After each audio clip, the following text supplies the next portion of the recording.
Hello friend, જય શ્રી કૃષ્ણ। શું તમે ક્યારેય વધેલા ભાતમાંથી આ રીતે નાસ્તો બનાવ્યો છે?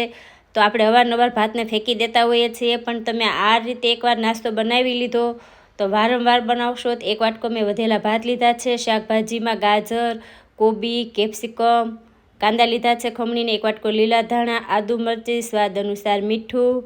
તો બધી જ વસ્તુને હાથેથી બરાબર આપણે મિક્સ કરી લેશું।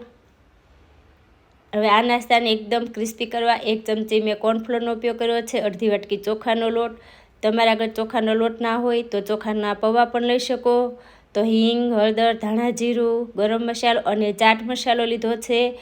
તો બધી જ વસ્તુને મિક્સ કરી અને આપણે નાસ્તાને આ રીતના આકાર આપશું। તો મેં ટીકીનો આકાર આપ્યો છે, તમે કોઈ પણ રીતે બનાવી શકો। તો આપણી બધી જ ટીકી બનીને તૈયાર છે। પાણીનો ઉપયોગ બિલકુલ કરવાનો નથી। તો આપણે આ ટીકીને પેનમાં ગોઠવશું અને આ ટીકીને આપણે સેલો ફ્રાય કરશું। તો ફરતું તેલ એડ કરશું। તો બંને સાઈડ બ્રાઉન કલરની થાય ત્યાં સુધી થવા દેશું। તો બહારથી ક્રિસ્પી, ખાવામાં નરમ એવો એકદમ હેલ્ધી અને નવો જ નાસ્તો બનીને તૈયાર છે। એકવાર આ નાસ્તો બનાવી લીધો એટલે તમે ચાઈન કરીને ભાત વધારશો એટલો ટેસ્ટી બનશે અને બાળકો વારંવાર આ નાસ્તો માંગશે। તો આ રેસીપી એકવાર ચોક્કસ ટ્રાય કરજો અને મારી ચેનલ હજી સુધી સબસ્ક્રાઈબ ના કરી હોય તો ચોક્કસ કરજો।